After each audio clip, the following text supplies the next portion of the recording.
दोस्तों, आज हम आपको एक ऐसी सस्पेंस से भरी कहानी के बारे में बताने जा रहे हैं जिसमें एक जिक्सॉ नाम का शख्स 5 लोगों को एक खौफनाक कमरे में बंद कर देता है। आखिर क्यों ये एक एक करके सबको मार रहा है? ऐसे उन्होंने क्या गुनाह किए हैं? अगर आप भी जानना चाहते हैं तो वीडियो के आखिर तक हमारे साथ बने रहें। ये कहानी जिक्सॉ के मरने के 10 साल बाद की है दोस्तों। यहाँ पर एक आदमी पुलिस से बचकर भाग रहा था और वो एक छत पे चढ़ जाता है जहाँ उसे एक क्रॉस का साइन और एक रिमोट दिखाई देता है। पुलिस उसे चारों तरफ से घेर लेती है, लेकिन वो शख्स ऑफिसर हेलोरेन से बात करने की जिद करता है। तभी यहाँ हेलोरेन आ जाता है। इस मुजरिम का नाम एडकट है। यह पुलिस को बताता है कि मेरे हाथ में ये रिमोट है जिसे अगर मैंने ऑन किया तो एक गेम शुरू हो जाएगा। ये एक मौत का खेल है। ये सुनकर हेलोरेन बोलता है कि कौन तुम्हें कंट्रोल कर रहा है? एडकट उसका जवाब नहीं देता और रिमोट ऑन कर देता है और हेलोरेन उसे मार देता है। रिमोट का बटन ऑन करते ही एक कमरे की लाइट चालू हो जाती है जहां 5 लोग के सिर पर पबजी वाला हेलमेट लगा होता है और ये लोग जंजीरों से बंधे होते हैं। यहाँ स्पीकर से आवाज आती है जो कि जिक्सॉ के थे। हालांकि 10 साल पहले ये मर चुका था, लेकिन क्या ये अभी तक जिंदा है? इस बात का खुलासा आगे होगा। जिक्सॉ बोलता है, अगर तुम अपनी जिंदगी चाहते हो तो झूठ बोलना और धोखा देना बंद कर दो। सच बोलो और यहाँ से आजाद हो जाओ। आगे वो बोलता है कि अगर तुमने रूल्स को तोड़ने की कोशिश की तो तुम मारे जाओगे। मैं तुम्हारे साथ एक गेम खेलूंगा जिसमें तुम्हें अपना थोड़ा खून देना होगा और फिर ये ग्रीन लाइट ऑन हो जाएगी और तुम यहाँ से बाहर निकल जाओगे। और साथ ही अगर तुम अपने गुनाह कबूल करते हो तो ये जंजीरें कम हो जाएंगी और अगर ऐसा नहीं हुआ तो इसका अंजाम पूरा होगा। गेम चालू हो जाता है और ये लोग इस जंजीरों की तरफ खींचते चले जाते हैं। तभी लड़की को खून देने वाली बात याद आती है और वो अपना हाथ ब्लेड पर लगाकर थोड़ा खून दे देती है। ये करते ही पबजी वाला हेलमेट खुल जाता है। ये देखकर सभी लोग अपना हाथ ब्लेड की तरफ आगे कर देते हैं और हेलमेट से आजाद हो जाते हैं। लेकिन यहाँ पर एक शख्स बेहोशी की हालत में था, इसलिए वो ब्लेड की तरफ खिंचा चला आया और रूल्स ना फॉलो करने की वजह से मारा गया। इसके बाद इस रूम का दरवाजा खुल जाता है। अब ये सब सीसीटीवी कैमरे की नजर में थे। यहाँ पर 2 लड़कियां जिनका नाम है एना और काली वो होती है और एक लड़के का नाम होता है मिच, वो भी होता है। एना बोलती है कि वो हमसे सच सुनना चाहता है। यहाँ पे हमें पता चलता है कि जरूर इन लोगों ने कुछ गलत काम किया है। अगले दिन सड़क पर एक लड़की जॉगिंग कर रही थी। तभी उसके पीछे उसी लड़की की लाश लटकी होती है जो जिक्सॉ की कैद में मारा गया था। इस लाश की छानबीन के लिए डॉक्टर उसका हेलमेट उतारते हैं तो उसका आधा चेहरा कटा हुआ होता है और गले पर जिक्सॉ का साइन होता है। ये देखते ही डॉक्टर समझ जाते हैं, लेकिन ऑफिसर कहता है कि जिक्सॉ का जिंदा होना नामुमकिन है क्योंकि वो तो 10 साल पहले ही मर चुका था। यहाँ पर हेलोरेन के साथ एक और ऑफिसर कैद होता है। डॉक्टर इसके गले से पेन ड्राइव निकालते हैं। यहाँ पे इन्हें पता चलता है कि अब सिर्फ 4 लोग जिंदा हैं। सीन शिफ्ट होता है और हमें वो चारों लोग दिखाई देते हैं। यहाँ जिक्सॉ की फेवरेट डॉल एक मैसेज लेकर आती है जिस पर लिखा था कन्फर्म, यानी अपना गुनाह कबूल करो। और तभी इन चारों की जंजीरें खिंचना शुरू हो जाती है और ये लोग एक एक करके सच बताना शुरू करते हैं। मिच बताता है कि मैंने एक लड़के को बाइक बेची थी, लेकिन थोड़ी ही देर बाद उस लड़के का एक्सीडेंट हो गया और वो मारा गया। एना बताती है कि हमारे बच्चे की मौत हो गई थी जिसकी वजह थे मेरे हस्बैंड। वो गलती से मेरे बच्चे के ऊपर सो गए थे और उसका दम घुट गया। इसमें मेरी कोई गलती नहीं है, लेकिन अभी भी जंजीरें खिंचना शुरू रहती हैं। इसका मतलब है कि अभी भी ये लोग सच छुपा रहे हैं। तब मिच डॉल के हाथ से जैसे ही टेप रिकॉर्डर लेता है वैसे ही ये जंजीरें खुल जाती हैं, लेकिन ये लोग अभी बंधे हुए थे। इसी बीच यहाँ इनके सामने 3 इंजेक्शन आ जाते हैं और जिक्सॉ बताता है कि इस गेम की शुरुआत उस धोखेबाज से होगी जिसने पर्स चोरी किया था। जब तुम लोग बेहोश थे तो उस चोर को जहर का इंजेक्शन लगाया था। इन इंजेक्शन में एक एंटीडोट और दूसरे में तेजाब है। अगर तुमने सही इंजेक्शन चुना तो तुम्हारी जंजीर खुल जाएगी, लेकिन अगर गलत चुना तो तुम सब मारे जाओगे। जिक्सॉ की बात सुनकर ये सभी लोग एक दूसरे की तरफ देखते हैं। एना कहती है कि जिसने उस लेडी को मारा था उस चोर के शरीर पर इंजेक्शन का निशान है। इन लोगों को पता चलता है कि कार्ली ही वो चोर है, इसलिए रियान सच बोलने के लिए कहता है, लेकिन कार्ली बोलता है कि इसमें मेरी कोई गलती नहीं थी।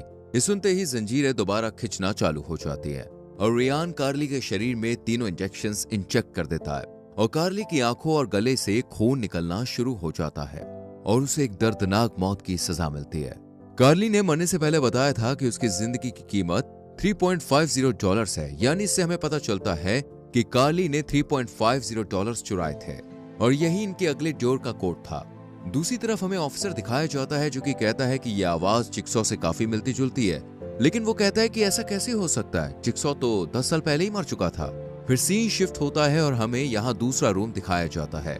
यहाँ पर एना चीख चीख के कहती है कि उसमें मेरी कोई गलती नहीं थी, मेरा बच्चा गलती से मरा था इसमें मेरी कोई गलती नहीं है, फिर मुझे उसकी सजा क्यों दी जा रही है? यहाँ पर 2 दरवाजे थे जिन पर नो एग्जिट लिखा था, लेकिन रियान यहाँ से बाहर जाने के लिए इन दरवाजों को तोड़ने लगता है और जिक्सॉ के रूल्स के खिलाफ जाता है। तभी फ्लोर टूट जाता है और रियान का पैर नीचे चला जाता है। वहाँ वायर उसके पैर को कस कर जकड़ लेता है। यहाँ मिच को एक टेप दिखाई देता है जिसे निकालने के लिए वो लकड़ी की मदद लेता है, लेकिन वायर की वजह से वो टूट जाती है और फिर वो हाथ से ही उसे उठा लेता है। टेप को ऑन करते हैं तो जिक्सॉ इनसे कहता है कि मैंने तुमसे मना किया था कि रूल्स को मत तोड़ना, लेकिन अब तुमने रूल्स तोड़ दिए हैं तो इससे बचने के लिए तुम्हें इस हैंडल को खींचना पड़ेगा, जिसके बाद तुम आजाद हो जाओगे। इस आजादी का मतलब था कि रियान को अपना पैर गंवाना पड़ेगा। यहाँ पर हमें डॉक्टर लोगन दिखाए जाते हैं जिन्हें कार्ली की लाश मिल चुकी थी, साथ ही जिक्सॉ का लेटर भी जिसमें लिखा था कि अब सिर्फ 3 लोग बाकी हैं। ये लोग इस बॉडी की छानबीन करते हैं। दूसरी तरफ दोनों ऑफिसर को डॉक्टर लोगन और असिस्टेंट पर शक होता है कि इन सब के पीछे इनका हाथ है। कहानी 3 लोगों पर घूमती है। मिच और एना यहाँ से निकलने के लिए एक रूम में जाते हैं। ये एक चिमनी रूम था। यहाँ इन्हें एक टेप दिखाई देता है जिसे देखते ही ये लोग इस टेप को खींच देते हैं, जिसके बाद इस कमरे का दरवाजा बंद हो जाता है और जिक्सॉ की वीडियो शुरू हो जाती है कि तुम लोगों ने बहुत से झूठ बोले हैं, तुम लोग बहुत ही घटिया हो, तुम्हारे बचने का सिर्फ एक ही रास्ता है और वो है रियान। अगर रियान लीवर खींच देता है तो तुम लोग यहाँ से बच जाओगे। ये रियान को भी बताता है कि अगर तुम इन लोगों से बचना चाहते हो तो तुम्हें खुद को आजाद करना पड़ेगा। ये सुनते ही रियान हक्का बक्का रह जाता है। अब यहाँ मिच और एना कमरे में बंद थे और अनाज गिरने लगता है। साथ ही यहाँ कुछ नुकीली चीजें, चाकू, ब्लेड, ये सब भी गिरना शुरू हो जाते हैं। रियान इन लोगों को बचाने के लिए लीवर को खींच देता है और उसके पैर के 2 टुकड़े होकर गिर जाते हैं। इधर हमें ऑफिसर दिखाई देते हैं जो कि डॉक्टर के असिस्टेंट से पूछताछ करते हैं और डॉक्टर बताते हैं कि आपके असिस्टेंट जिक्सॉ की वेबसाइट, जिसमें वो लोगों को मारने के तरीके बताता है, उस पर काफी ज्यादा एक्टिव रहती है, लेकिन इनके पास इसके खिलाफ कोई सबूत नहीं था, इसलिए वो इसे छोड़ देते हैं। अगले सीन में डॉक्टर एंड असिस्टेंट दोनों क्लब में एक साथ दिखाई देते हैं, जहां असिस्टेंट कहती है कि ऑफिसर हमें फंसाना चाहता है।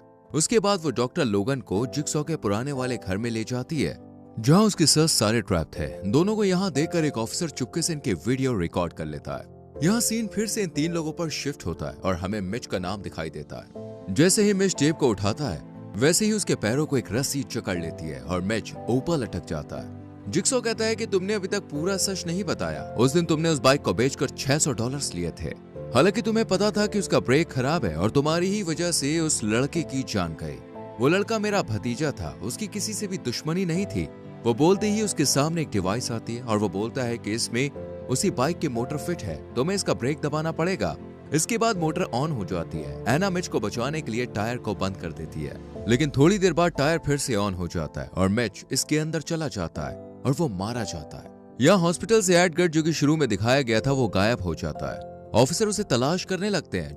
जिक्सॉ की लाश को देखने के लिए वो जिक्सॉ के ताबूत को खोलते हैं, लेकिन उसमें जिक्सॉ की तरह एडगर मिलता है। जिक्सॉ को ढूंढने के लिए ऑफिसर अपनी टीम के साथ उसी घर में जाते हैं जहां डॉक्टर लोगन और असिस्टेंट को देखा गया था। यहाँ इन्हें मिच की लाश दिखाई देती है और साथ ही जिक्सॉ का मैसेज कि अब सिर्फ 2 लोग बचे हैं। हेलोरन का शक लोगन पर जाता है। वो इसे गिरफ्तार करने के लिए चल देता है, लेकिन यहाँ लोगन ऑफिसर से कहता है कि इसके पीछे ऑफिसर हेलोरन है। ये सुनकर ऑफिसर का भी शक उस पर जाता है। असिस्टेंट डॉक्टर लोगन के पास आती है और बताती है कि मैं जानती हूँ कि ये गेम कहाँ खेला जा रहा है, और ये लोग उसी जगह पर चल देते हैं।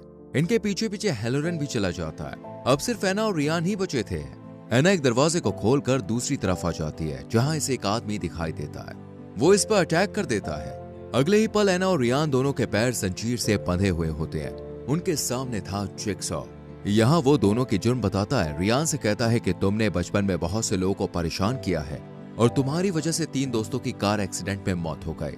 ये सुनकर रियान कहता है कि मुझे छोड़ दो, मैं अभी जीना चाहता हूँ। जिक्सॉ कहता है कि हर इंसान जीना चाहता है। अगर उस दिन वो डॉक्टर मेरा एक्सरे ना बदलता तो मुझे इतनी मुश्किल का सामना ना करना पड़ता और मेरा कैंसर जल्दी ठीक हो जाता। इसके बाद जिक्सॉ एना की सच्चाई बताता है। यहाँ हमें पता चलता है कि एना के बच्चे की मौत उसके पति की वजह से नहीं, बल्कि उसी की वजह से हुई थी।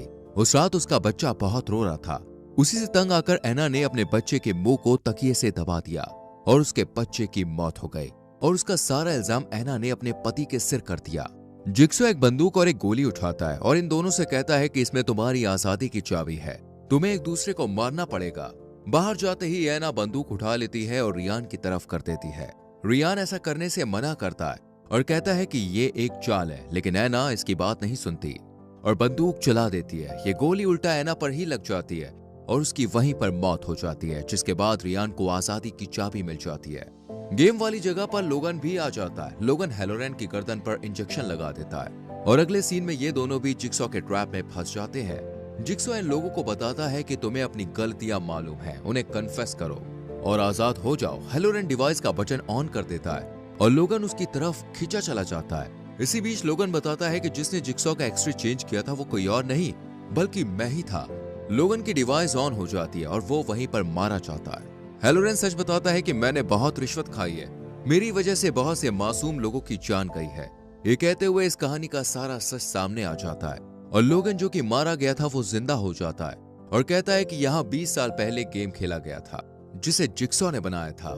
इसमें रियान और ऐना थे जो कि 10 साल पहले ही मर चुके हैं। उनके साथ मैं भी था, लेकिन जिक्सॉ ने मुझे माफ कर दिया।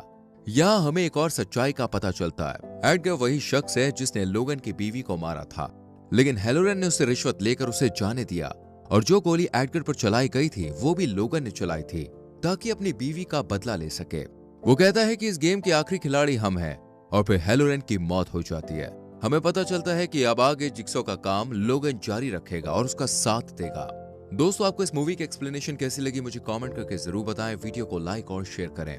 आने वाली वीडियोस को देखने के लिए चैनल को सब्सक्राइब करके बेल आइकॉन प्रेस करें जिससे आने वाली वीडियोस मिस ना हो। मिलते हैं अगली वीडियो में। Till then bye bye, take care.